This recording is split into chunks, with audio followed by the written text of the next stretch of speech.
번역 사도신경으로 신앙 고백하겠습니다. 저는 전능하신 아버지 하나님 천지의 창조주를 믿습니다. 저는 그분의 유일하신 아들 우리 주 예수 그리스도를 믿습니다. 그분은 성령으로 잉태되어 동정녀 마리아에게서 나시고 본디오 빌라도에게 고난을 받아 십자가에 못 박혀 죽으시고 장사된 지 사흘 만에 죽은 자 가운데서 다시 살아나셨으며 하늘에 오르시어 전능하신 아버지 하나님 우편에 앉아 계시다가 거기로부터 살아있는 자와 죽은 자를 심판하러 오십니다. 저는 성령을 믿으며 거룩한 공교회와 성도의 교제와 죄를 용서받는 것과 몸의 부활과 영생을 믿습니다. 아멘. 거룩하신 하나님 아버지 감사합니다. 간밤에도 편히 쉬게 해주시고 새벽에 기도하는 자리에 불러주시니 감사합니다. 이 시간 저희들 마음 중심으로 주님을 경외하게 하여 주시옵소서. 예수님 이름으로 기도드리옵나이다. 아멘. 찬송가 310장입니다.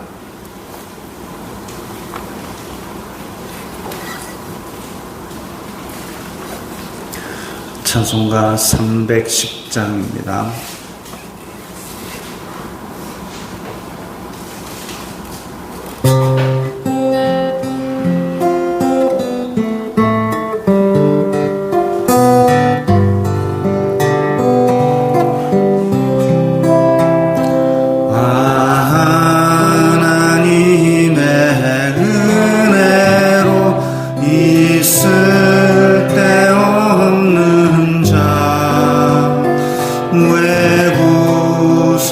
구속하여 주는지 난 알 수 없도다.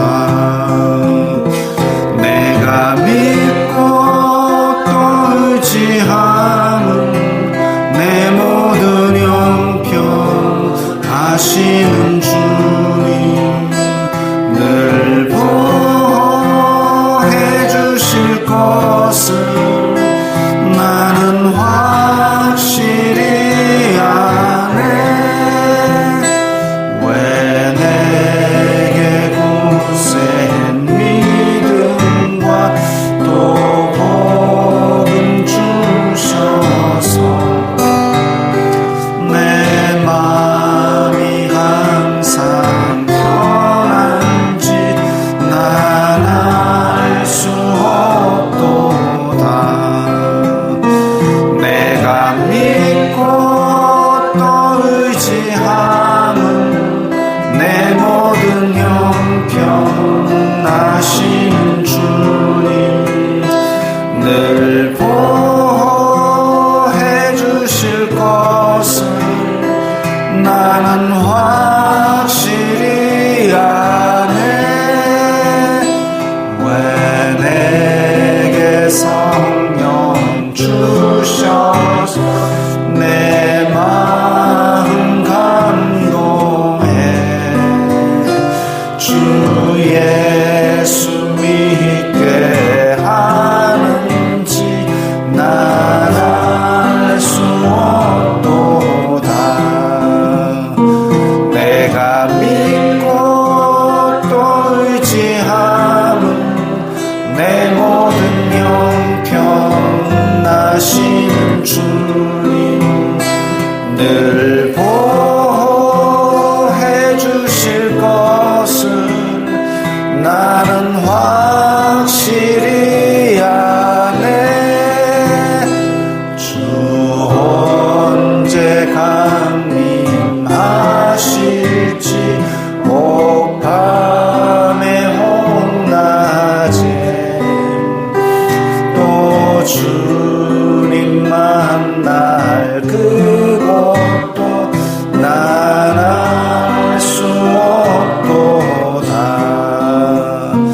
내가 믿고 또 의지함은 내 모든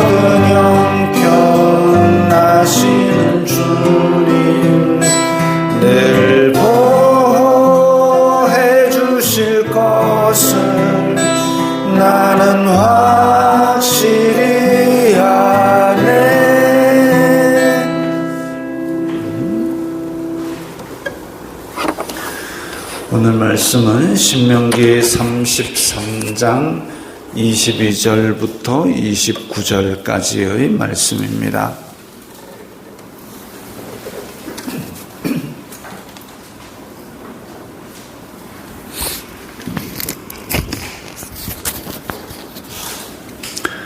신명기 33장 22절부터 29절까지의 말씀 함께 읽겠습니다.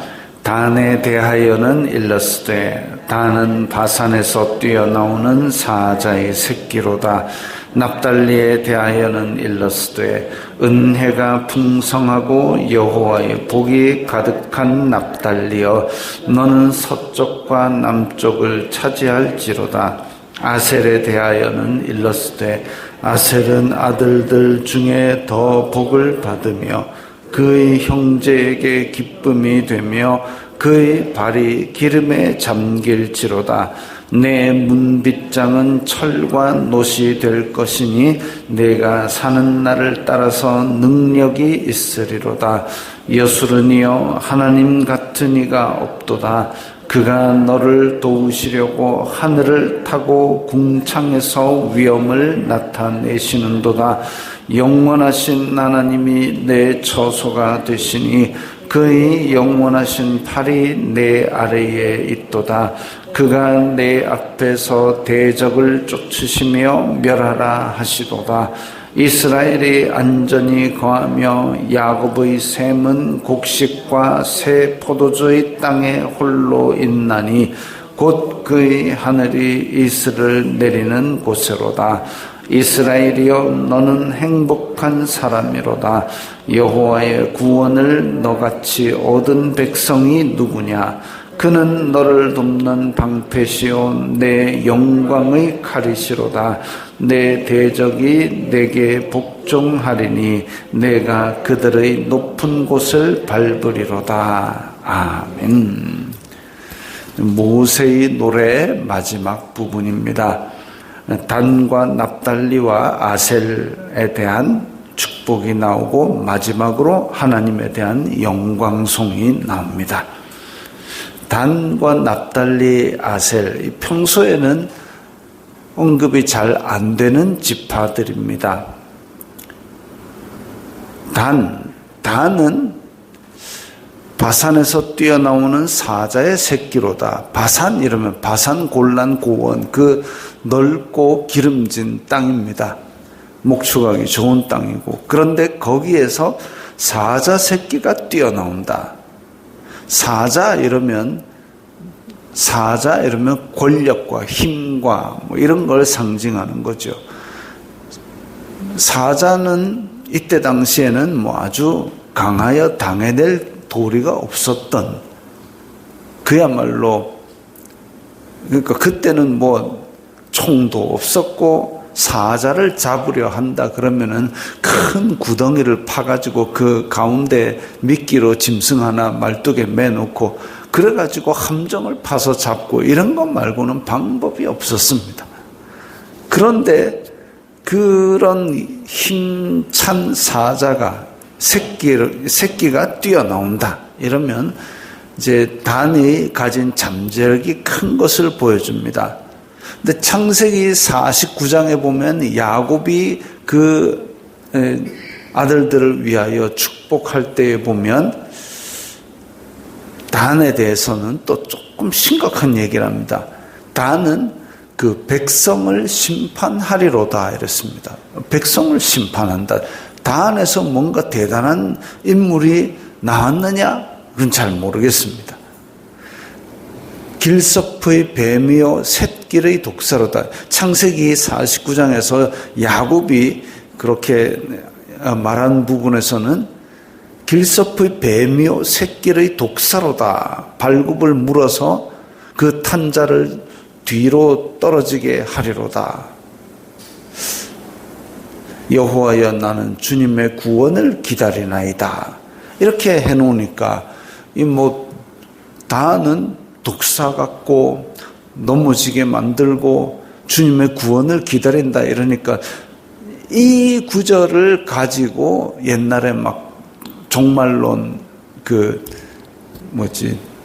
시한부 종말론 이런 거 하는 사람들은 이제 단 지파에서 적그리스도가 나온다 이런 얘기 막 하고 돌아다녔습니다. 근데 그게 그렇게 해석해 가지고는 될 게 아니고 이게 전체적인 성경에서 어떤 맥락을 가졌는가를 보아야 될 것인데, 야곱은 단에 대해서 이런 얘기를 했는데 이것은 아주 크고 멀리서 본 이야기이고, 모세 같은 경우는 이제 단에 대해서 조금 더 구체적이고 조금 더 가까이에서 본 모양새인데 바산에서 뛰어나오는 사자의 새끼다. 그래서 단 지파가 지금 이런 정복 전쟁에 있어서, 그리고 이스라엘이 이제 나라를 제대로 갖추고 독립하는 데 있어서 뭔가 중요한 역할을 할 것을 보여주고 있습니다. 특히나 사자의 새끼 같은 힘 있는 존재가 바로 어디서 나오냐면, 사사기 저 뒤쪽에 보면 삼손이 단지파입니다. 삼손이 단지파입니다. 힘이 출중하죠. 사자 새끼 같은 그런 힘을 가지고 있었습니다. 그러나 사자의 힘으로도 구원을 이룰 수 없는 거죠. 오직 이스라엘의 구원은 여호와께로 말미암는 것이지 병력의 많고 적음이나 무기의 좋고 나쁨에 달려있는 게 아니다라는 것은 이스라엘 사람들이 기억해야 했습니다. 납달리에 대하여는 일러스되, 납달리가 여기서 나오고 중간에는 한참 안 나오다가 나중에 예수님 시절에 이제 납달리 이야기가 나오는데, 갈릴리 호수 지역에 너 스불론 납달리 이방 땅아 은혜의 빛을 보았다. 근데 뭐 이런 얘기들이 나옵니다. 납달리. 그래서 갈릴리 지역에 있는 그 지파이고, 이 지파들이 은혜가 풍성하고 여호와의 복이 가득하다. 은혜를 많이 받았습니다. 은혜를 많이 받은 지파. 그리고 보통 이제 그 납달리, 스불론 이렇게 묶어서 같이 이야기를 나누고, 그 다음에 아셀 같은 경우는 갓과 아셀 이런 식으로 묶어서 이야기가 나옵니다. 중간중간에는 언급이 잘 안 되고 있지만 어쨌든 여기에서도 하나님의 복이 충만한 것을 보여줍니다. 아들들 중에 더 복을 받으며 형제에게 기쁨이 되며, 그러니까 비옥하고 풍요로운 것뿐만이 아니라 다른 지파와의 관계에서도 그 복이 되는 그런 복을 받습니다. 사람들이 취직하고 나서 야 힘든 게 뭐냐라고 하면 일이 힘들다고 얘기하는 사람도 많겠지만, 일보다는 역시 사람에게 치이고 사람 관계가 어렵고 힘들다라는 사람이 많습니다. 그런데 아셀이 받은 복 중에서는 그의 형제에게 기쁨이 되며, 그 인간 관계 속에서도, 지파의 관계 속에서도 다른 사람들에게 기쁨이 되는 이런 복을 받았습니다. 그러니까 단, 납달리, 아셀, 힘의 축복, 그리고 풍요로운 축복, 그리고 다른 사람들 관계에 있어서의 축복, 이런 골고루 복을 받은 지파들이지요. 그리고 마지막 부분은 이제 하나님께서 영광 받으실 수 있도록, 그리고 이스라엘 자손들은 이런 복을 주신 크고 강한 하나님이 너희의 하나님이다. 이걸 다시 한 번 더 언급을 합니다. 문 빗장은 철과 놋이 된다. 여수른이여, 여수른이여. 하나님께서 이스라엘을 부르는 애칭이죠. 그리고 의로워서가 아니라, 정의로워서가 아니라 하나님께서 구별하셔서 은혜 주셨기 때문에 여수른이여, 하나님 같은 이가 없도다. 하나님 같은 이가 없도다. 이 세상에 둘도 없고 그분이 너를 도우시려고 하는 분이다. 마치 로마서에 있는 것처럼 하나님, 만일 하나님이 내 편이면 누가 나를 대적하리요라는 그 말씀처럼 정말 세상의 이 창조주께서 우리의 도움이 되시는데, 이것을 꼭 기억해야 되는 거죠. 영원하신 하나님이 내 처소가 되시니 그의 영원하신 팔이 내 아래에 있도다. 하나님께서 우리를 편하게 쉬게 하시려고 하나님께서 그 힘의 근원이신 팔을 우리 밑에 받쳐주시니 우리는 그런 보호하심을 입은 은혜를 잊지 말아야 될 겁니다. 내 앞에서 대적을 쫓으시며 멸하라 하시도다. 전쟁에 나가는 것을 두려워할 필요가 없는 것이 하나님께서 전쟁에 나가면 우리의 대적을 쫓아주시고 그리고 멸하라 하시도다. 우리는 가서 그냥 마지막 작업만 하면 됩니다. 그 정도로 하나님께서 권능을 베풀어 주셨고 이스라엘 자손들에게 이 가나안 땅을 주시면서 여기 있는 것을 깨끗하게 다 정화하라고 말씀하셨는데 이스라엘 자손들은 이 말씀을 무시하고 어기죠. 어기면 결국은 생명과 장수와 복이 하나님의 말씀에 있는데 그걸 어기면 결국은 생명이 없어지고 복이 없어지고 장수가 없어지는 겁니다. 이스라엘이 안전히 거하며 야곱의 셈은 곡식과 새 포도주의 땅에 홀로 있나니 곧 그의 하늘이 이슬을 내리는 곳으로다. 지금 이스라엘 땅은 석회암으로 되어가지고 비가 오면 그대로 쭉쭉쭉 다 흡수하는 땅이기 때문에 때에 맞는 비가 굉장히 중요한 복의 근원입니다. 그런데 야곱의 셈은 곡식과 새 포도주의 땅에 있다. 하늘이 이슬을 내리는 곳에 있다. 하나님께서 복을 주시는 땅이다 이거죠. 이스라엘아 너는 행복한 사람이로다. 여호와의 구원을 너같이 얻은 백성이 누구냐. 그렇게 젖과 꿀이 흐르는 땅이라 그랬지만 어쩌면 이들이 이때 누렸던 복은 지금 우리가 먹고 사는 식탁보다 초라할 수 있습니다. 여러분들이 오늘 드실 이 밥상은 조선시대 왕이 먹던 가지수는 많을지 몰라도 그들보다 훨씬 맛있는 밥상일 수 있습니다. 그들한테 미원이 있었겠습니까? 다시다가 있었겠습니까? 그냥 풀떼기 삶아가 내놓고 풀떼기 볶아 내놓고 어쩌다 고기 한 점 나오겠죠. 왕이나 그렇지 일반 백성들은 그냥 밥에 소금이나 쳐서 먹으면 다행이죠. 그런 삶입니다. 근데 그보다 훨씬 더 전입니다. 여기는. 그러니까 2000년하고도 또 1000년 더 전에 그보다 더 전이 지금 이때인데 젖과 꿀이 흘렀다. 진짜 꿀 한 방울만 찍어 먹으면 눈이 환하게 밝아집니다. 그러니까 우리가 누리는 사치나 이런 것들이 하나님의 복의 척도가 아니다라는 거죠. 이스라엘 자손들이 이때 먹으면 뭘 먹었겠습니까? 밀가루 반죽해갖고 올리브 기름에 해가지고 구워가지고 먹으면 다행이고 그나마 삼시세끼 먹으면 다행입니다. 그럼에도 불구하고 하나님께서 구원하시고 동행하시고 도와주시고 이렇게 하는 것이 큰 복인 거죠. 우리가 지금 잘 먹어서 사치해 본들 얼마나 대단히 사치를 하겠습니까? 금을 퍼먹겠습니까? 금을 퍼먹은들 우리가 얼마나 건강해졌습니까? 그거 아니고 하나님께서 지금 우리와 함께 하시느냐 안 하시느냐 그게 가장 중요한 복의 근원입니다.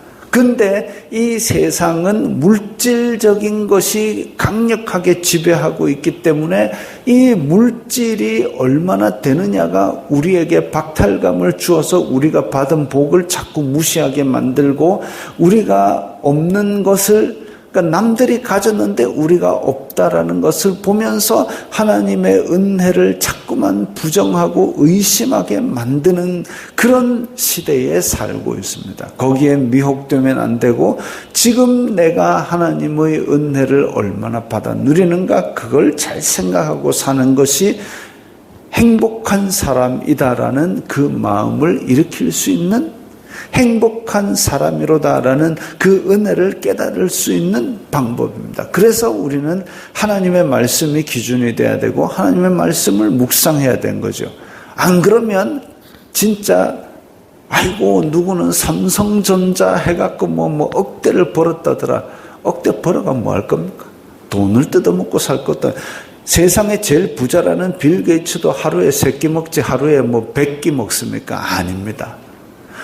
이런 것들을 우리가 냉철하게 생각할 수 있는 판단 기준은 우리의 제일 된 기준이 하나님의 변치 않는 말씀일 때에 가능한 것이죠. 안 그러면 스트레스 받고 박탈감 때문에 열받고 열등감이 우리를 자꾸 좌절시키고 우울하게 만들고 그래서 못 삽니다.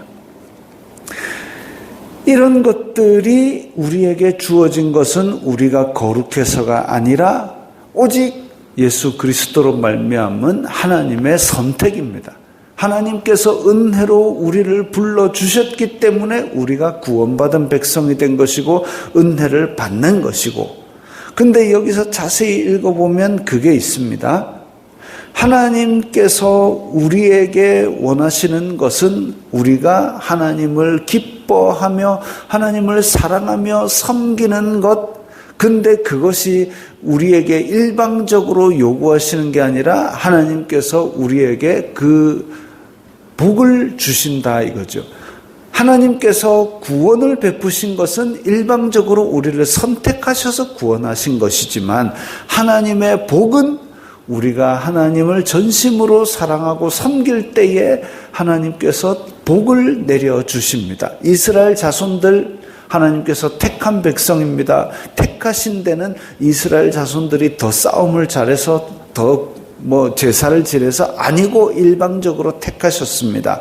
그런데 이스라엘 자손들이 복을 받는 근거는 그들이 하나님을 섬기느냐에 달려 있습니다. 그들이 섬길 때에 하나님께서 이런 풍성한 복을 주시는데 그들이 하나님을 섬기는 것을 떨어뜨리면 우상에게 한눈을 팔면 미혹당하면 결국 그 복을 걷어가시는 것이죠. 이런 원리를 모세는 각 지파에 대한 축복을 하는 이 노래를 지어서 들려줌으로 말미암아 이것을 꼭 기억할 것을 당부하고 있습니다. 이스라엘 자손들, 지금은 우리가 신약시대의 교회가 이런 생각을 받아야 합니다. 하나님께서 우리에게 복을 주시는 우리의 아버지신데, 그런데 우리를 구원하신 것은 하나님의 택하심이고 예수 그리스도로 말미암는 은혜인데 우리는 전심으로 하나님을 사랑하고 섬기고 예배하고 그분을 따라 말씀 따라 살려고 이 미혹 많은 세상에서 그렇게 기도와 말씀으로 믿음을 지켜나갈 때에 하나님의 복이 풍성하고 충만하게 임할 줄 믿습니다. 기도하겠습니다. 주기도문합니다. 하늘에 계신 우리 아버지의 이름을 거룩하게 하시며 아버지의 나라가 오게 하시며 아버지의 뜻이 하늘에서와 같이 땅에서도 이루어지게 하소서. 오늘 우리에게 일용할 양식을 주시고 우리가 우리에게 잘못한 사람을 용서하여 준 것 같이 우리 죄를 용서하여 주시고 우리를 시험에 빠지지 않게 하시고 악에서 구하소서. 나라와 권능과 영광이 영원히 아버지의 것입니다. 아멘.